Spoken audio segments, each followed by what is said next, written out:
Welcome to my channel, where we discuss everything and all things politics, economy, and development in Nigeria and around the world. Based on popular demand, I'm going to talk about the Igbo Apprenticeship system in this video. And the Igbo Apprenticeship system, I've discussed this in detail in my book, The Igbo Phenomenon, Secrets of the Enduring Wealth of a People. But here I'm going to give a brief on the Igbo Apprenticeship system and look at the top 10 secrets that made it able to produce billionaires and millionaires more than any other system in the world, as proclaimed by an American author. But before we get into that, let us also look at what this system is all about. Now, the Igbo apprenticeship system has served the Igbo well.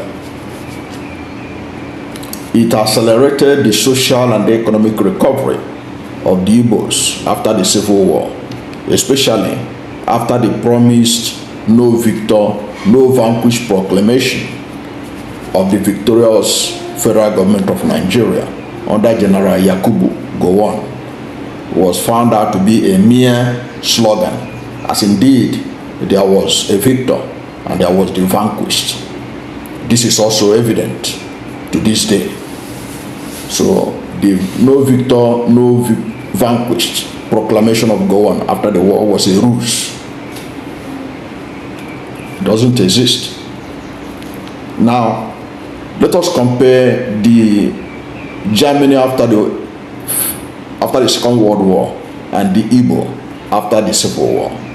The Germans fared better after the Second World War than the Igbos after the Civil War. In the case of the Germans, or Germany, the United States and Europe did not seek to strangulate Germany or to punish the Germans after the Second World War. Rather, they came up with Marshall Plan to reinvigorate the German economy and make it competitive in the world. And look at the results today. Today, Germany has re-emerged as an economic powerhouse of Europe. And now even Europe depends on Germany to remain afloat in terms of growth and development. In the case of Nigeria, even the technological breakthrough that came out from the war by the Igbos were disregarded by the Nigerian government. And the result is that today, Nigeria is so stagnated technologically that even toothpick cannot be produced in the country. What a shame. Now, following the failure also of Gowon's promise of 3 R's, the 3 R's are rehabilitation, reconstruction, and reintegration of the Igbos into the mainstream of Nigeria after the war. These 3 R's never took place. In fact, because it never happened, that is why today Deputy Speaker of House of Representatives is sponsoring a bill that had already been passed by the National Assembly to have Southeast Development Commission, because the 3 R's failed woefully, because there was no intention by Gowon and those after him to ensure the rehabilitation of the Southeast, unlike what the Europeans and the Americans did for Germans after the Second World War, for which the Europeans are enjoying it today, because Germany has become like a buffer that the East economy is helping to protect the whole of Europe from going under in case of any stress. That is what you get when you have foresighted leaders like you have in America and Europe after the Second World War. But the reverse was the case in Nigeria. Now, following the failure of the 3 R's and the no victor, no vanquished. The Igbos have to reinvent themselves. And one of the strategies that they use to reinvent themselves in the Nigerian system is through the Igbo Apprenticeship system. Now, I'm going to give you the top 10 secrets of Igbo Apprenticeship system that made it to produce more millionaires and billionaires than any other system in Nigeria or elsewhere.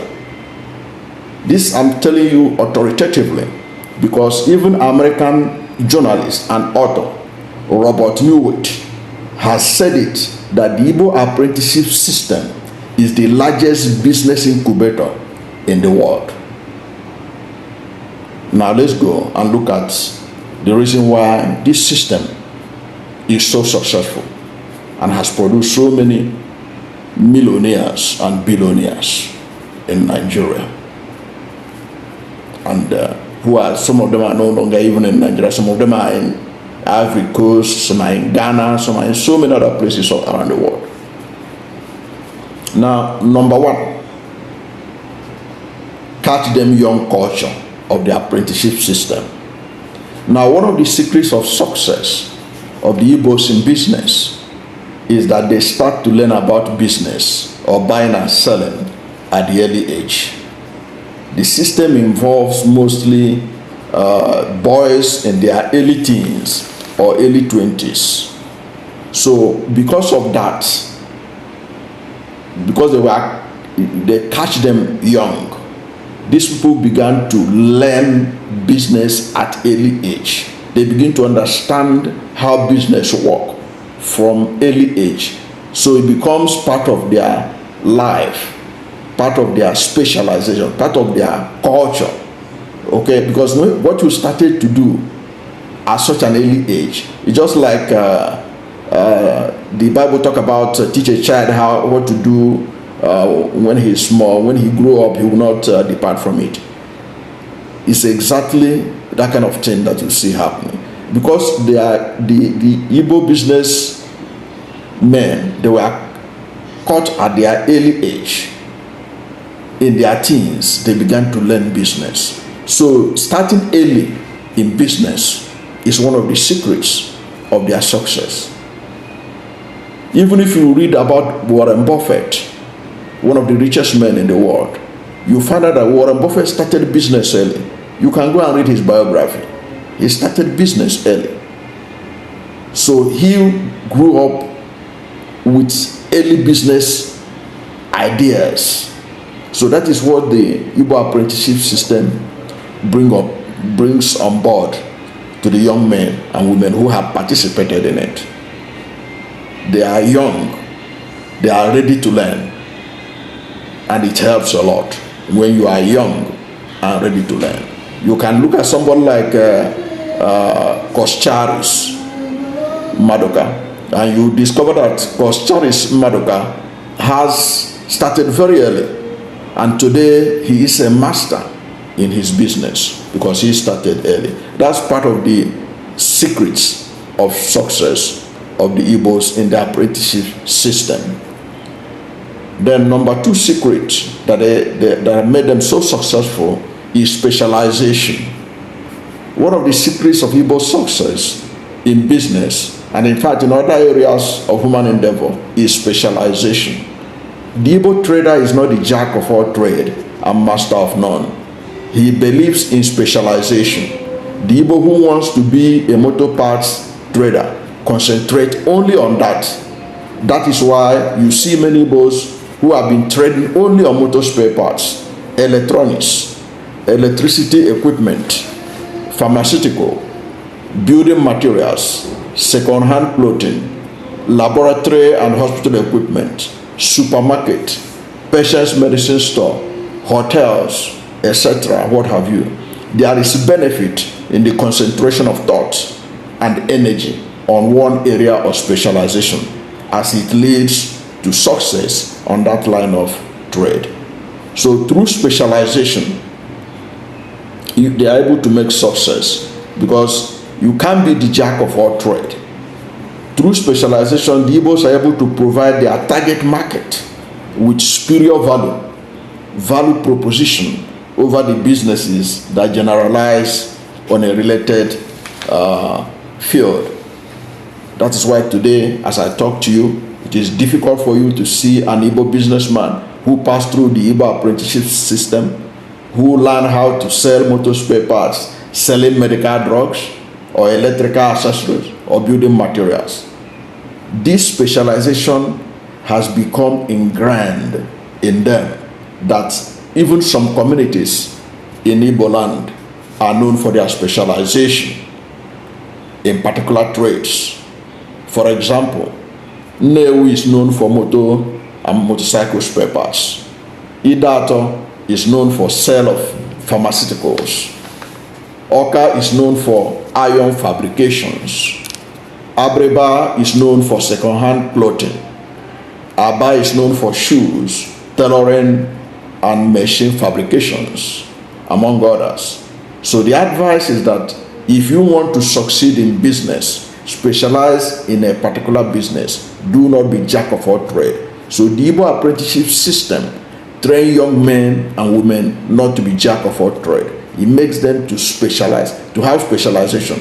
That is why you go to a spare part shop, there is no part of the car that you can talk about that he doesn't know about it, because he's conversant with it. He has become an expert. He knows more about the parts than some people that have PhD in motor engineering or electrical motor engineering. Yeah, he knows more about them. He knows more parts than those who do mechanical engineering, those who do motor engineering or automobile engineering. There are many people who have PhD in automobile engineering in Nigeria. Put them side by side with the apprentice who learn motor spare parts. There are parts they know that man don't know it or how it works. That's a fact. You can argue with yourself on this. So it leads to deep knowledge, specialization, concentrating in one trade. It's not today you are selling motor parts. When they pass through your shop, you are now selling building material. Next time when somebody pass through your business, you are now selling Coca-Cola drinks and all whatnot. No, you must specialize if you want to succeed, and that is what they have done. Many of them to succeed. Those who specialize in electronics continues on that. Those who specialize in pharmaceuticals continue on that. Those who are into spare parts continue on that. The same in all kinds of trades that you can think of, because these people are trained in any business or human endeavor. There are those who their training is on supermarket and they have done well in it. So specialization is important. Then number 3 is that the Igbo apprenticeship system train the young men how to spend less than they earn. Therefore, it inculcates in them the saving culture, because it is only those who can spend less than they earn that could be able to save money to launch into business or to stay in business after settlement by the master. So if you are an extravagant spender, you like to spend whatever enters your hand, you are not going to succeed in business. So one of their training which they learn is to ensure that they don't eat all of their profit. They don't eat all of their profit. They make sure they spend less than they earn. Spending less than you earn is at the secret of the success of the Igbo apprenticeship system. Number 4, Igbo apprenticeship system teaches the young men how to avoid debt. The Igbo businessman tries to avoid debt.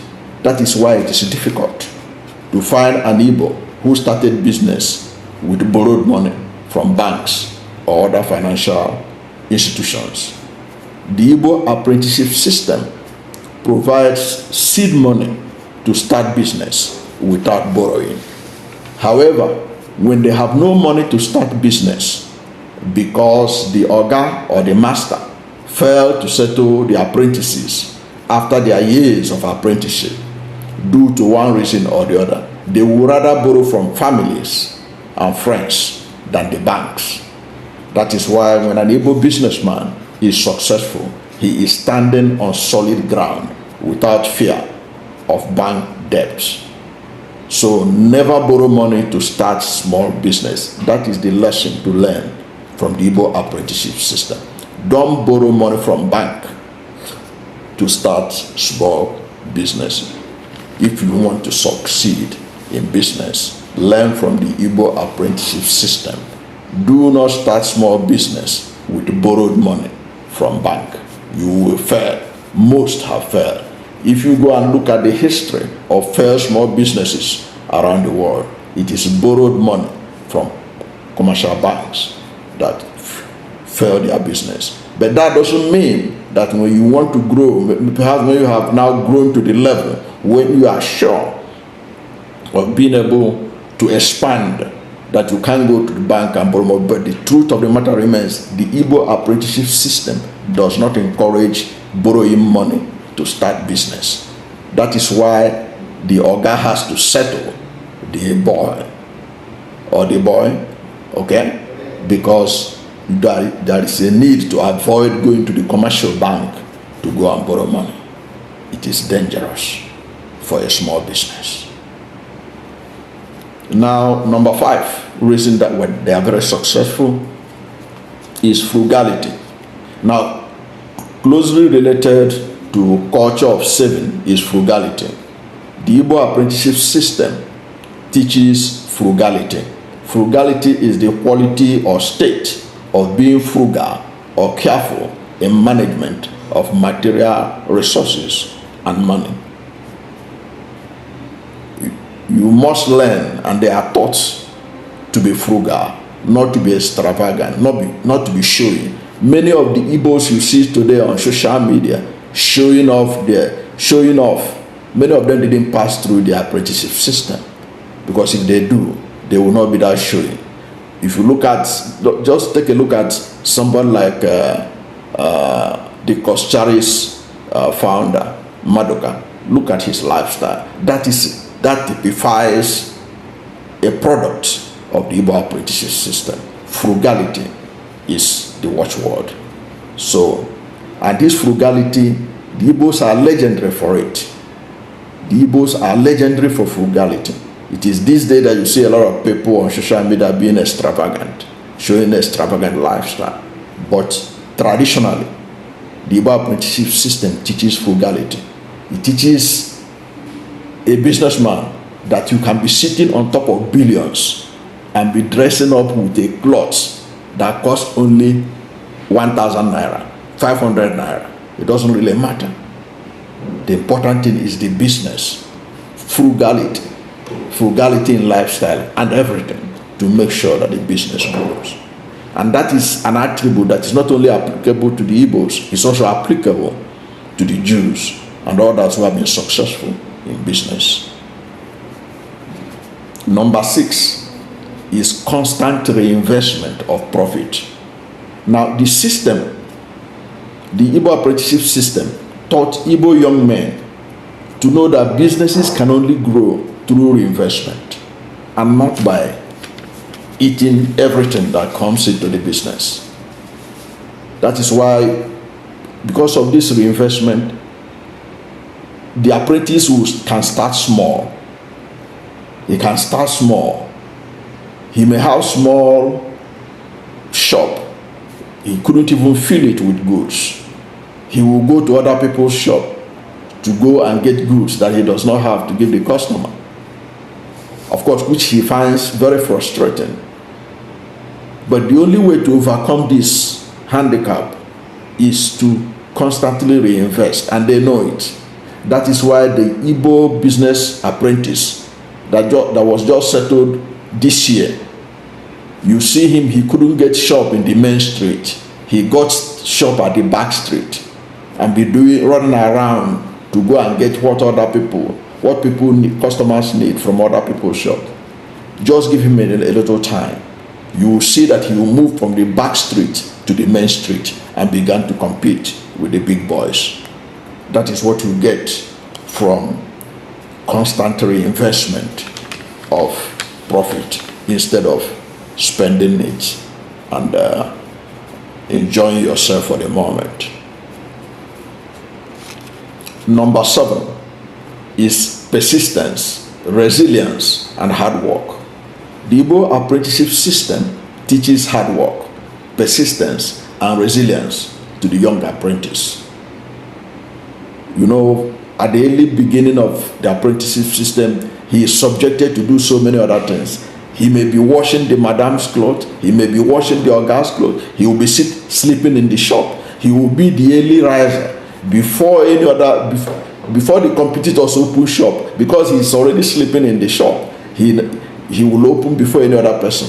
He has begun to acclimatize on how to survive in any situation, any situation he finds himself as a businessman. He has begun to understood how businesses are run, that you must be diligent, you must be hardworking, you must be persistent, you must be able to overcome the competitors. If your competitor used to wake up by 4 o'clock, you must learn how to wake up by 2 o'clock so that you can beat him in the business. So you learn all these things through the Igbo apprenticeship system.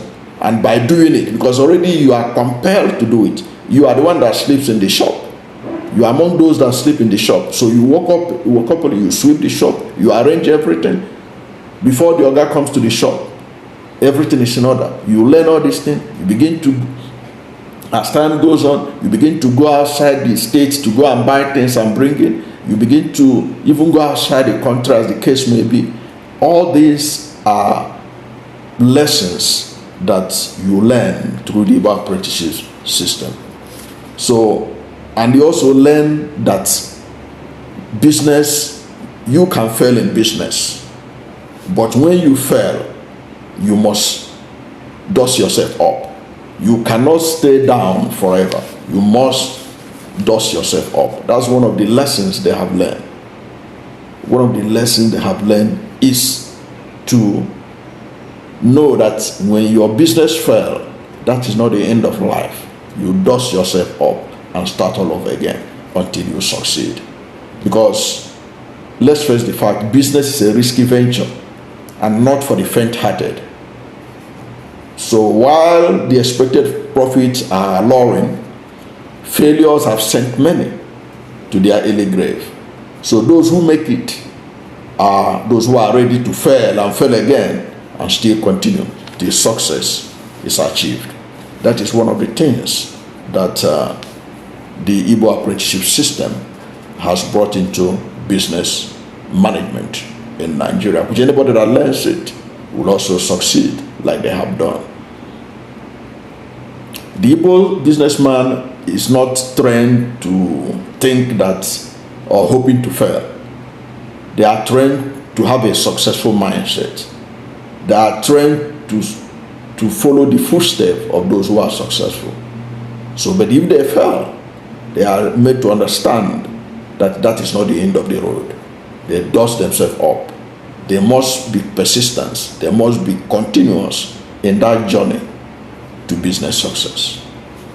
Now, number 8, reason or secret of the Igbo apprenticeship system, why they are able to produce so many millionaires and billionaires in Nigeria and around the world, is that the Igbo business men, through the apprenticeship system, are trained to be money conscious.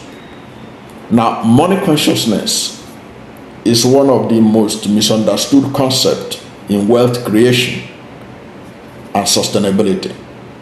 Money consciousness and prosperity consciousness, they are not the same thing. But the successful Igbos are at home with the two concepts.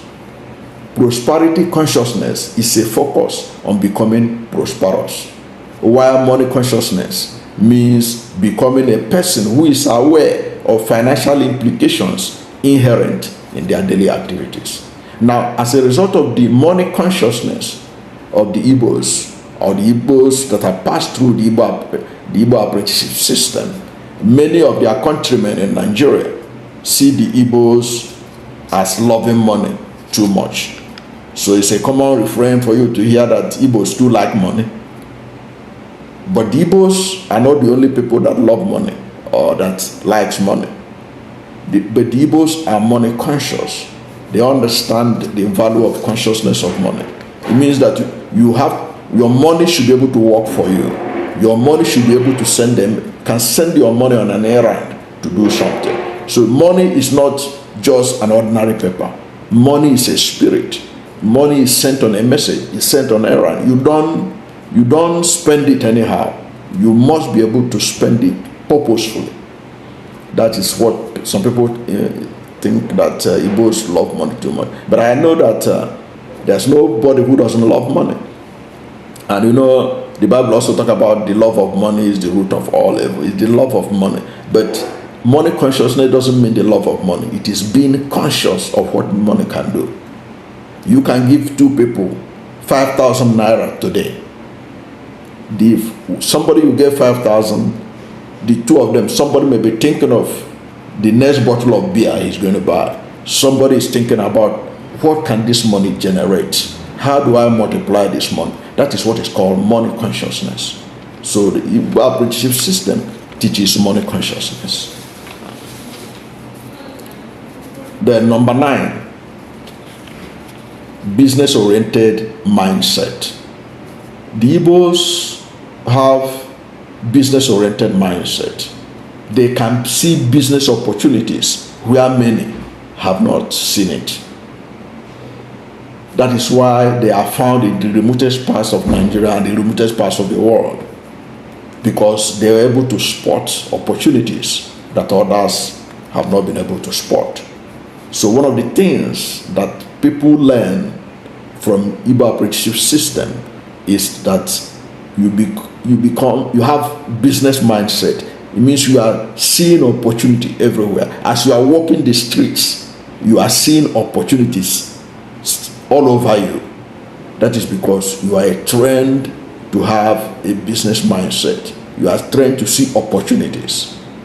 That is one of the things that made these people to become so successful in creating millions and billions in Nigeria and outside Nigeria. The number 10 secret of Igbo Apprenticeship system, why it's so successful, is that it is a risky venture. Business is a risky venture. Risk taking is the act and fact of doing something that involves danger or risk in order to achieve a goal. Starting a business involves taking risk.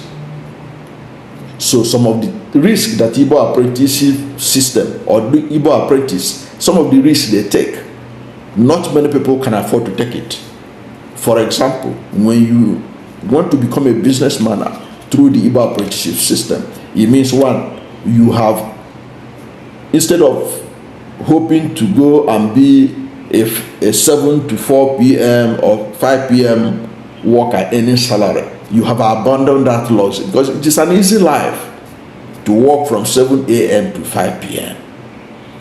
Now, that you have abandoned because you want to be into business. That's a risk you have taken, because the easy way out is to get a paying job.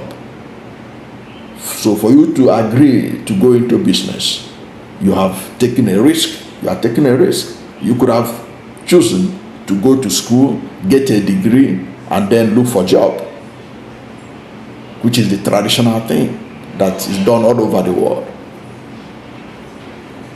Then another risk that they take is sacrificing family land, personal and family capital. Because you know that sometimes when these apprentices are settled, the money may not be enough for them, for the dream they have about their own business. They may rely on selling family land. Family land will be sold and give to them to join whatever their master settled them with. Now, this is a risk. They have sold a family land and give to you, you know that it's a big risk. If you fail, the family land has gone for nothing. So it's a very big risk for you to mortgage the family land and without return on investment. So it's a very big risk that they take, and many of them have been successful because after selling the family land and they gave it to them, they have been able to do very well most of the time. So it's part of the risk that they take. Some people, they sell several lands to be able to raise the kind of money that they need. There are those who even their master, for one reason or the other, didn't even settle them. They now rely on family members to be able to raise funds. And that is a risk, to collect family money from family land and go and waste it. So it's a risk that they have to endure. And many of them, as I said, have been successful. And another risk that they take is relying on cash flow from their business. When they start out after settlement from their master, they rely on the cash flow to survive. They do not go to banks to go and borrow money to be able to be running the business in the interim. No, they rely solely on the cash flow from the business to survive. So these are some of the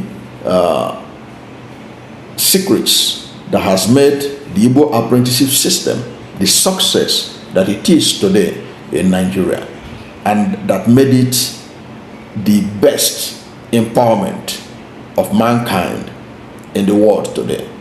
And at the beginning, you heard what an American journalist and author said about the Igbo apprenticeship system, how it is the best, the biggest you can see anywhere in the world in terms of capital generation for a business growth.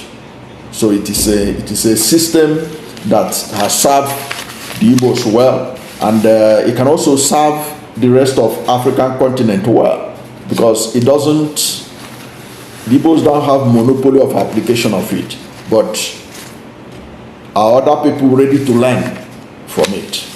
If they want to learn from it, they can learn from it, and it will help to spread prosperity. It will help to spread empowerment all over the world, because that is the system that brought the Igbos back into the mainstream after the disastrous 3 years civil war, in which those who had money in the bank were given only £20. Okay? But the Igbo apprenticeship system has created what Robert Neuwirth, an American author, described as the largest business incubator in the world. I have nothing more to add to what Robert Neuwirth said. He is absolutely right. There is no doubt about it in my mind that indeed the Igbo apprenticeship system is the largest business incubator in the world that has lifted several thousands, millions out of poverty, directly or indirectly, in Nigeria, and indeed in the diaspora. Thank you for watching this video, and if you are new to my channel, you have not yet subscribed to my channel, please subscribe to my channel, hit the subscription button, hit the notification bell. When you subscribe to my channel and hit the notification bell, anytime I have a new video, you'll be among the first to know. God bless you. And please don't forget to like this video, because when you like it, Google will rank it high and recommend it for more people. Thank you, and God bless you and yours.